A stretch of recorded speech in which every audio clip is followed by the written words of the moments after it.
Salve família Encarando, aqui quem fala é o Davi, seja muito bem-vindo ao nosso humilde canal. Família, esse vídeo eu quero inclusive começar fazendo uma pergunta para você. Quando é que um sábio começa a ser inteligente? Quando é que um sábio começa a ser idiota? Você sabe a resposta? Qualquer sábio, qualquer um de nós, começa a ser idiota, começa a ser um inteligente quando a gente acha que sabe de tudo, quando a gente acha que não tem mais nada para aprender. Essa é uma hora realmente perigosa, dita por as grandes mentes no mundo, né?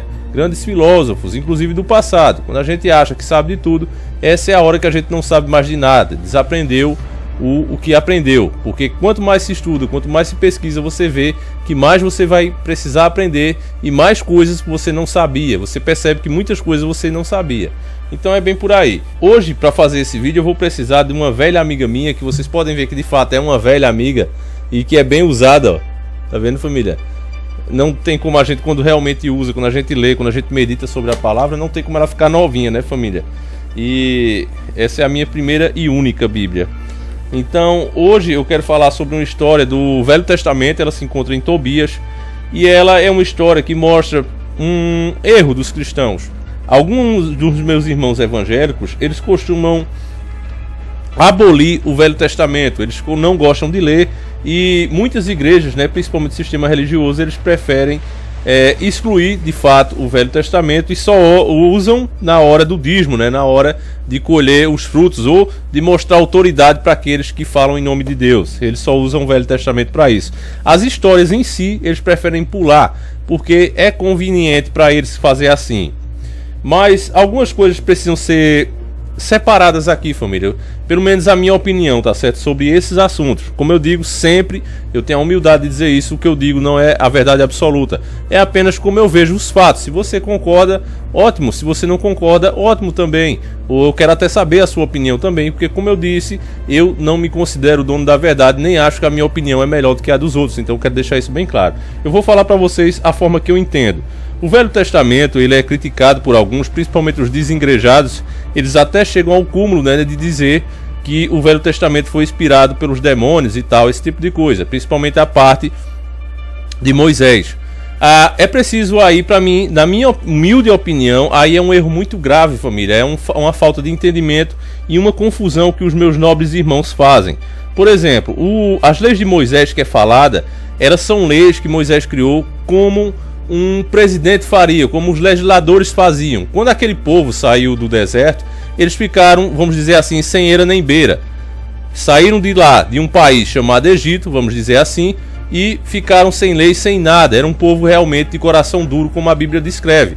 Mesmo Deus fazendo todos aqueles milagres, eles constantemente estavam questionando e voltando às práticas pagãs dos egípcios. Então, para organizar esse povo, para colocar ordem nesse povo, Moisés criou algumas leis, como qualquer legislador faria.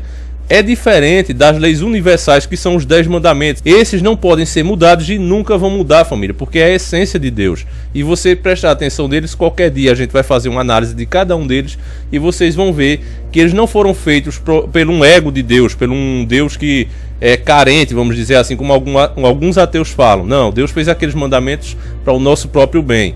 Mas muita gente prefere ignorar isso e misturar, né, com as leis de Moisés, homem Moisés, legislador Moisés, que precisou criar algumas leis para frear a maldade daquele povo. E se ele criou certas leis que hoje parecem absurdas, arrogantes e tiranas, de fato tem que se levar em consideração que era uma época bem diferente da nossa e a mentalidade daquele povo era totalmente diferente.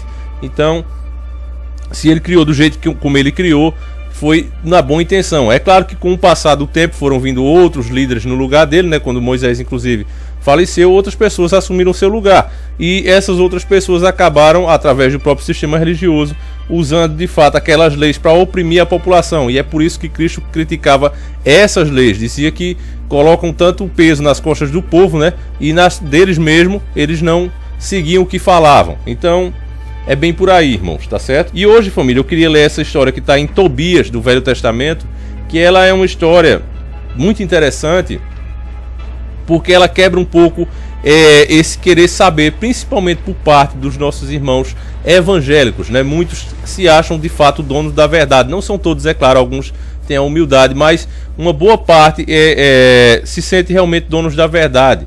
e condenam outras práticas, mas realmente não entendem o que de fato acontece. Por exemplo, nós vemos que algumas religiões consideram objetos sagrados e eles dizem que não existe isso e tal, e não é bem assim pelo que está na Bíblia. Você pode ver também que a vara de Moisés, né? É até estranho, né? Falar, velho, a vara de Moisés, o cajado de Moisés, vamos dizer assim, né? É um objeto também sagrado, porque ele conseguia com ele transformar até em serpente, abrir o mar, tudo com aquele objeto. Ele poderia fazer sem o objeto, no caso, né? Mas porque ele sempre usava o objeto, como bater na pedra assim e transformar em água, fazer brotar água de pedra, esse tipo de coisa que deixa-nos realmente mostrando que existe sim esses, ou pelo menos existiu, não sei se existe hoje, aí já é um assunto para a gente debater, mas existiu sim esses objetos sagrados. Outro que a gente pode dizer é a própria Arca da Aliança, né, que só de tocar nela, pela presença que Deus estava ali, o Espírito de Deus estava nesses lugares. Para mim, eu entendo isso, não que de fato o objeto seja sagrado, mas pelo Espírito de Deus estar ali, era sagrado, ou seja, Deus abençoou aqueles objetos e eles criaram realmente algum tipo de poder. Então eu vejo assim, claro, como eu estou dizendo, você não é obrigado a concordar, mas eu vejo assim. Então temos a arca também de Noé, até por uma lógica, uma arca como a que é descrita na Bíblia. Muita gente diz que não tinha condição de sobreviver em um oceano, em uma grande tempestade, e a gente sabe que a de Noé conseguiu. Por quê? Porque também foi abençoada por Deus. Então temos vários e vários pontos para se falar. E aqui, família, o Tobias que a gente vai falar agora, família, está inclusive em Tobias, na minha Bíblia, é a página 443. Caso você tenha aí também a Bíblia, você pode acompanhar a página 443 a partir do versículo 6, porque se eu for ler tudo, vai ficar muito grande. Mas, para resumir, Tobias era um bom filho e era a esperança dos seus pais, que só tinham ele realmente como filho. Então, ele era a única esperança deles de continuar a descendência, né? Então, ele era um jovem muito especial. Inclusive Deus tinha uma preocupação com ele e mandou até anjos acompanhar ele nessa viagem. E outra discussão aqui que você vai ver, família, que é um ponto bem importante. A mídia vem passando que anjos não têm sexo, né? E colocam agora, eles fazem questão de fazer isso, colocando alguns dos anjos como mulheres. E isso é um absurdo e também uma blasfêmia, pessoal. Aqui você vê claramente que os anjos sempre tiveram uma imagem masculina. Não sei se eles têm de fato o sexo masculino, mas eles têm a aparência masculina sim. Não existe isso de anjo com aparência feminina, isso é um absurdo. A Bíblia toda descreve eles como homens. Inclusive a gente tem a versão de Sodoma e Gomorra, e também temos aqui, eles vêm como homem mesmo e começam a acompanhar ele. Não há relatos de mulheres como anjos na Bíblia, tá certo? Então é mais uma dos senhores do mundo. Talvez esses anjos que se disfarcem de mulher fazem parte do exército de Lúcifer, aquele que foi expulso do céu e aquele que é inimigo de Deus. Aí sim, então é bom separar as coisas. Eu vou ler logo a história, família, porque se a gente ficar falando essas coisas aqui, a gente nunca vai começar, tá certo? E é uma história um pouco comprida, então vamos lá. 2000 anos depois. Família, eu ia começar pela parte Tobias viajando, mas eu vou voltar um pouco e começar por preparando a viagem à média, que é o versículo 5, porque nela aparece o anjo, e você vai ver que ele vem de fato como homem, assim também como foi em Sodoma e Gomorra. Então vamos lá, pelo menos eu digo, não sei se ele de fato era um homem que tinha um sexo masculino, mas que a aparência, o corpo era de um homem, tá? Então vamos lá. Então respondeu Tobias a seu pai e disse: meu pai, tudo o que me mandaste farei, mas não sei de que modo poderei cobrar este dinheiro, porque nem ele me conhece a mim, nem eu o conheço a ele. Que sinal lhe darei eu? Nem ainda sei o caminho por onde se vai a tal terra. Então seu pai lhe respondeu e disse: eu tenho em meu poder a obrigação de seu punho, a qual, quando tu lhe mostrares, ele logo te pagará. Mas agora vai e busca algum homem que seja fiel, que vá contigo, pagando-se-lhe o seu trabalho, para que tu cobres o dinheiro enquanto eu ainda estou vivo. Então, tendo Tobias saído, achou um gentil mancebo, que estava cingido e como prestes a caminhar. E não sabendo que era o anjo de Deus, o saudou e disse: de onde és tu, galhardo mancebo? E ele respondeu: eu sou um dos filhos de Israel. E Tobias lhe disse: tu sabes o caminho que leva à terra dos medos? O anjo lhe respondeu: sei, e tenho andado muitas vezes estes caminhos, e tenho estado em casa de Gabelo, nosso irmão que mora em Rages, cidade dos medos, que está situada sobre o monte de Ecbatana. Tobias então lhe disse: suplico-te que esperes por mim, até que eu avise meu pai disto mesmo. Então Tobias, tendo entrado, referiu a seu pai tudo isto. Do que admirado, o pai lhe rogou que entrasse em sua casa. Tendo, pois, entrado, saudou Tobias e disse: a alegria que seja sempre contigo. E disse Tobias: que alegria poderei ter eu que sempre estou em trevas e que não vejo a luz do céu. O mancebo lhe disse: tem bom ânimo, perto está o tempo em que Deus te cure. Disse, pois, Tobias: acaso podereis tu levar o meu filho à casa de Gabelo, em Rage, cidade dos Medos, e quando tu voltares, eu te pagarei o teu trabalho. E o anjo lhe disse: eu o levarei, e tu reconduzirei. Tobias lhe respondeu: peço-te que me digas de que família ou que de tribo és tu. O anjo Rafael lhe disse: agora eles não sabiam que era anjo, tá, família? Aqui, nós estamos sabendo que é anjo, mas eles não, pensavam que era um homem, como ele está dizendo aqui, um mancebo galhardo, né? Então, continuando. O anjo Rafael lhe disse: procura saber da família do mercenário, ou o mesmo mercenário que vá com teu filho, mas para que eu não te ponha em cuidados, eu sou Azarias, filho do grande Ananias. E Tobias lhe respondeu: tu és de uma ilustre prosápia, mas peço que não te agastes por eu desejar conhecer a tua geração. Ou seja, ficar brabo com ele, né, família? E o anjo lhe disse: eu levarei teu filho com saúde e o reconduzirei com saúde. E respondendo Tobias disse: fazei boa jornada, e Deus seja convosco no vosso caminho, e o seu anjo vá em nossa companhia. Então, preparado tudo o que se havia de se levar na jornada, despediu-se Tobias de seu pai e de sua mãe, e partiram ambos de companhia. Tanto que partiram, começou a sua mãe a chorar e dizer: tu o tirastes o bordão da nossa velhice, e o apartastes de nós. Oxalá que nunca tivesse havido este dinheiro pelo qual tu o mandastes. Bastava-nos a nossa pobreza, para contarmos com riquezas e vermos o nosso filho. E disse Tobias: não chores, nosso filho chegará salvo, e voltará salvo para nossa companhia, e tu o verás com os teus olhos, porque eu creio que o bom anjo de Deus o acompanha, e que ele regula tudo o que lhe diz respeito, de modo que tornará cheio de alegria para nossa companhia. A esta palavra cessou a mãe de chorar e calou-se. Tobias viajando. Partiu, pois, Tobias, e um cão o seguiu e ficou na primeira pousada, ao pé do rio Tigre. Ele saiu a lavar os pés, e eis que saiu da água um peixe monstruoso para o tragar. À sua vista, espavorido, Tobias clamou em alta voz, dizendo: Senhor, ele lança-se a mim. E disse-lhe o anjo: pega-lhes pelas gueiras, e puxa-o para ti. Tendo assim feito, puxou-o para a terra, e o peixe começou a palpitar a seus pés. Então disse-lhe o anjo: tire as entranhas a esse peixe, e toma para ti o coração, e o fel, e o fígado, porque te serão necessários estas coisas para remédios úteis. Preste atenção, família, aqui é a primeira parte que eu chamo a sua atenção. Ele mandou arrancar o coração e o fel e o fígado, né? Isso aqui era quase como um... não sei se eu posso chamar assim, família, mas...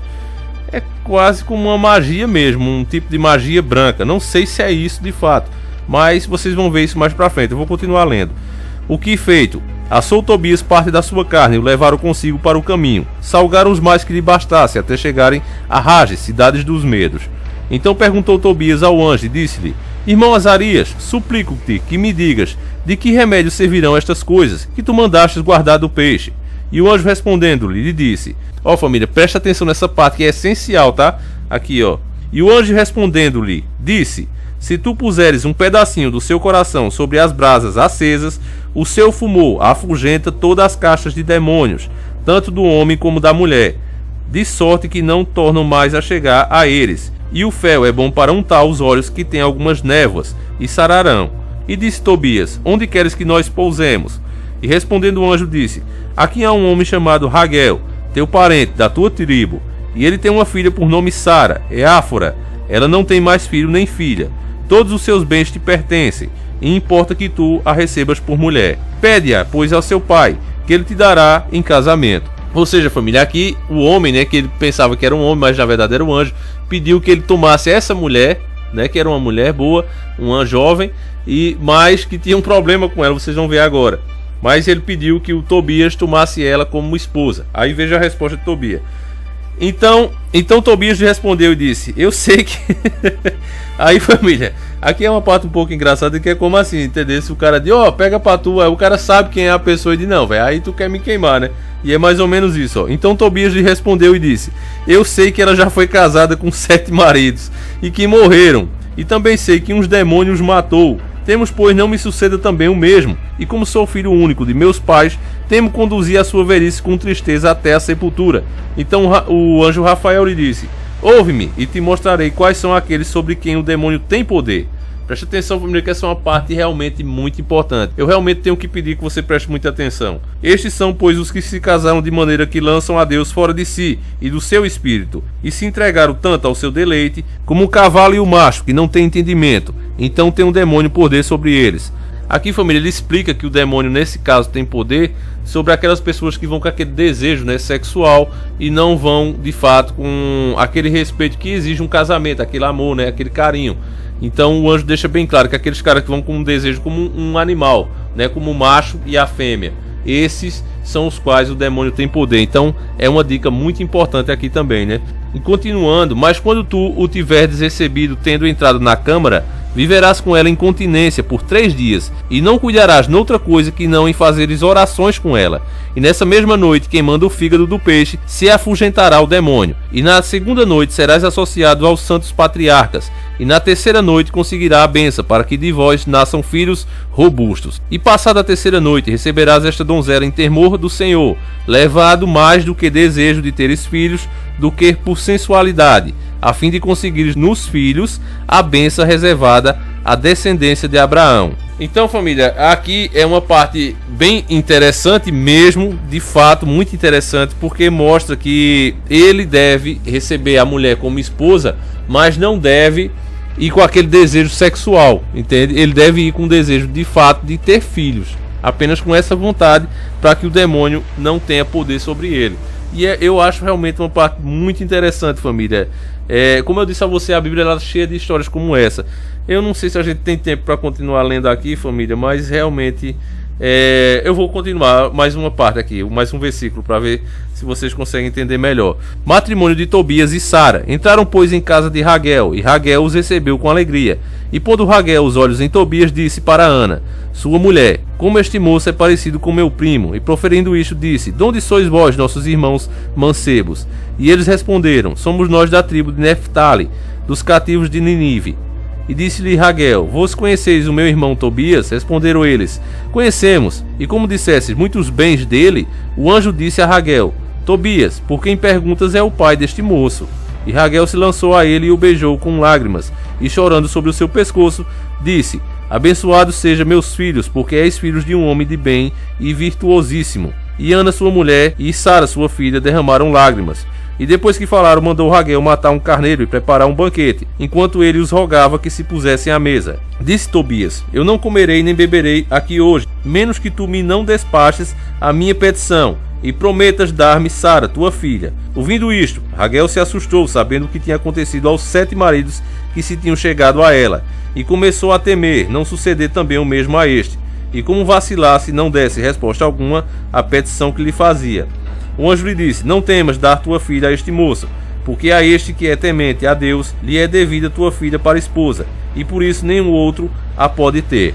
Família, a gente vê como Deus realmente escreve certo por linhas tortas. Nesse caso aí, você vê que a moça deveria esperar por eles, e por isso nenhum outro podia chegar perto dela. Só que aí bate com outra teoria de quando você pesquisar a fundo as coisas seriamente, sem botar os seus próprios pensamentos no meio, você sempre chega à verdade. Nós já dissemos aqui que em outro vídeo, que na Guerra do Céu, os anjos caídos, alguns deles foram mutilados de uma forma que eles perderam totalmente a consciência, se tornando forças malignas, apenas destrutivas, não tem mais raciocínio, são como bichos enfurecidos. Esse demônio você vê que é claramente isso, ele não tem uma consciência, precisa ser expulso. Ele estava ali para fazer esse trabalho, mas agora para tirar o bicho daquele lugar, teve que se usar a magia e um anjo. É uma coisa que, de fato, se a gente já tiver algum tipo de doutrina, é inaceitável, né? A gente vai tentar arrumar 1001 explicações em vez de ver o óbvio.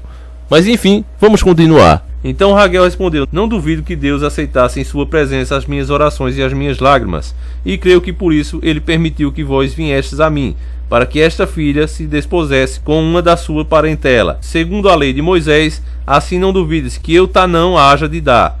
E pegando na mão direita de sua filha, a pôs na mão esquerda de Tobias, dizendo: o Deus de Abraão, o Deus de Isaque e o Deus de Jacob sejam convosco, e ele mesmo vos ajunte e cumpra a sua bênção em vós. E tomando o papel, fizeram a escritura do casamento, e depois fizeram um banquete, bendizendo a Deus. E Raguel chamou a Ana, sua mulher, e ordenou-lhe que preparasse outro aposento. E introduziu Ana no tal aposento a Sara, sua filha, e se pôs a chorar. E ela lhe disse: tem bom ânimo, minha filha, o Senhor do céu te encha de alegria pelos desabores que tens padecido. Ou seja, ela devia estar chorando aqui tanto de emoção como também de medo, né, família? Realmente, se o cara perder a moça perder 7 maridos, não é brincadeira, né?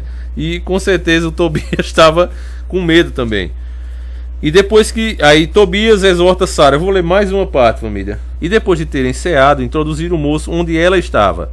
E Tobias, lembrando do que lhe tinha dito o anjo, tirou da sua bolsa um pedacinho de fígado do peixe e pôs-lhe sobre uns carvões acesos. Então o anjo Rafael pegou no demônio e o ligou no deserto do Alto Egito. Então exortou Tobias a donzela e lhe disse: Sara, levanta-te e façamos orações a Deus hoje e amanhã e ao outro dia, porque estas 3 noites nós unimos a Deus e depois da 3ª noite viveremos no nosso matrimônio. Então, família, essa parte, como você viu, a partir do momento que ele queimou esse fígado, de alguma maneira esse anjo se fortaleceu e teve força para expulsar o demônio dali, mas ainda não estava resolvido, ainda precisava Deus intervir. Então, realmente isso aqui quebra toda aquela certeza, né, que alguns cristãos têm, e principalmente de condenar algumas práticas de outras religiões que acreditam em objetos sagrados, água benta, esse tipo de coisa, sal grosso, né? Então, é o que eu digo sempre, a gente quando acha que sabe de tudo é onde a gente se perde, família. A gente vai falar mais sobre isso, vamos continuando aqui. Porque nós somos filhos de santos e não devemos ajuntar-nos como fazem os gentios, que não conhecem a Deus.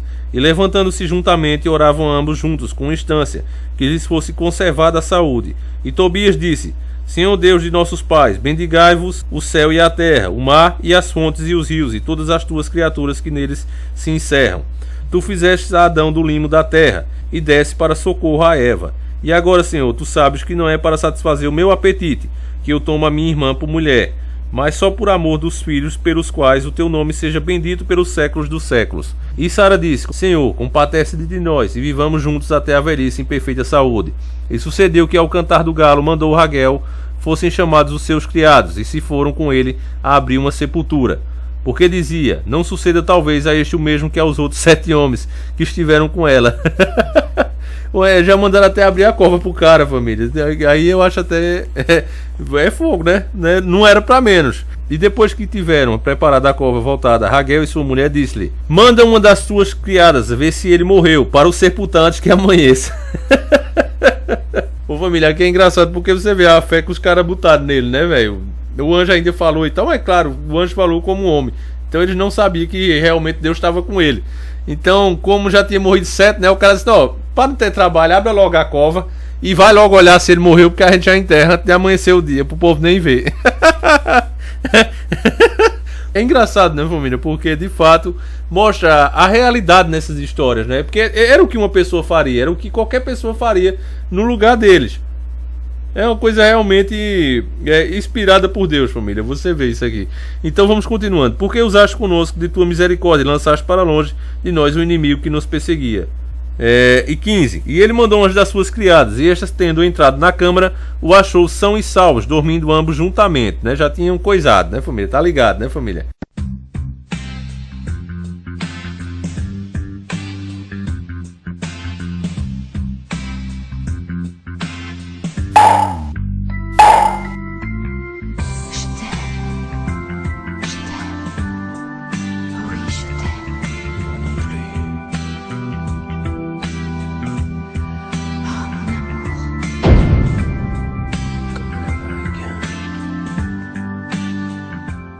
E voltando, deu esta boa nova. Então tanto Raguel como Ana, sua mulher, louvaram o Senhor e disseram: nós te bendizemos, Senhor, por não haver sucedido o que cuidávamos, ou seja, não ter acontecido o que eles esperavam, porque usaste conosco de tua misericórdia e lançaste para longe de nós o inimigo que nos perseguia. E tiveste compaixão de 2 filhos únicos. Faze, Senhor, que eles te bendigam mais e mais, e te ofereçam o sacrifício de louvor a ti, devido e pela sua saúde, a fim de que todas as nações conheçam que só tu és Deus em toda a terra. E logo mandou Raguel os seus criados que enchessem a cova que tinham feito antes que fosse dia. E disse à sua mulher que dispusesse um banquete e preparasse todos os provimentos necessários a quem havia de fazer a jornada. e fez matar 2 vacas gordas e 4 carneiros, e que se aparelhasse o banquete para todos os seus vizinhos e para todos os amigos. E conjurou Raguel a Tobias que ficasse com ele 2 semanas, e de tudo o que possuía Raguel deu a metade a Tobias, e declarou por escrito que a outra metade que restava passaria a Tobias depois da sua morte. Então, família, aqui o Tobias, né, por atender a Deus, só teve lucro. Ele conseguiu uma esposa boa, uma esposa que realmente merecia casar com ele, também filha única, e que vinha sofrendo com essa maldição. E por ela também ser filha única, o pai dela, lógico, só tinha que deixar tudo que tinha, as coisas, que era uma família de posses, né, uma família rica, vamos dizer assim. Passou tudo, deu logo de cara metade de tudo que tinha a ele, e a outra metade deixou por escrito que seria dele assim que ele falecesse. Então só aqui a viagem de Tobias só teve lucro porque ele atendeu a Deus. E a parte mais interessante aqui que eu deixa claro que de fato existe algum tipo de poder em certos objetos e em certas misturas, para mim eu entendo assim, essa parte onde o anjo, a partir da hora que ele queimou lá o pedacinho, né, do fígado, se eu não me engano, exatamente, o pedacinho o versículo 8, parte 2, Tobias, lembrando-se de que tinha dito o anjo, tirou da sua bolsa um pedacinho de fígado de peixe e pôs-o sobre uns carvões acesos. Então o anjo Rafael pegou no demônio e o ligou no deserto do Alto Egito. Ou seja, a partir do momento que ele fez isso, o anjo, de alguma forma, não sei se o anjo criou poder ou se foi o demônio que ficou paralisado para que o anjo pudesse pegar ele e jogar ele lá no deserto. Então, e você vê, família, que como isso bate, ó, vê mesmo, eu me arrepio, família, sério, eu me arrepio porque bate com o que a gente vê hoje. Onde é que as pessoas dizem ver miragem, ver ilusão, né? Depois de andar muito tempo no sol quente, é justamente no deserto. E aqui está dizendo claramente que esse demônio foi jogado lá, e era um demônio muito perigoso que ceifava a vida dos outros. Então pode ser que até os dias de hoje esse demônio se encontre lá, e as pessoas que se perdem no deserto e que andam muito no sol quente ali acabam encontrando com ele. Não é muito absurdo pensar nessa teoria. E aqui mais uma vez fica claro sobre essa magia, né? Não sei se é magia, se é feitiço, você chame como quiser, mas que, ao meu ver, na minha humilde opinião, essa é uma grande prova bíblica que alguns objetos e algumas misturas podem sim afastar os demônios, tá certo, família? Então, família, é até uma questão de lógica. Eu agora puxo para a sua lógica. Se existe coisas que fortalecem o demônio, como sacrifícios, por exemplo, você vê aí agora mesmo, está tendo direto de animais, né? Você vê sempre. Da mesma forma, se existe alguma coisa que fortalece eles, alguma coisa que a gente possa fazer que fortalece eles, também, obviamente, até por questão de lógica, também deve haver coisas que enfraquecem ele. Então, família, veja bem esse lado aí antes da gente querer condenar as práticas de outras religiões, tá certo? Por isso que eu digo, a gente tem que respeitar, ouvir e tentar entender. Então, eu espero que vocês tenham gostado. Eu vou ficando por aqui. Se vocês gostaram desse quadro que a gente está trazendo, eu posso fazer com mais frequência, tá certo? E é só vocês dizerem aí. Eu já disse, quem manda aqui é vocês. Se vocês estiverem interessados, a gente faz. Se não, a gente continua com os assuntos de sempre. Então, família, é isso. A gente vai ficando por aqui. Muito obrigado mais uma vez, e que o nosso Criador acompanhe e proteja vocês durante toda a semana. Não esqueça, né, de deixar o seu like, de compartilhar e mostrar as nossas informações, o nosso jeito de ver as coisas a mais um. Fiquem todos com Deus, um abraço e tamo junto.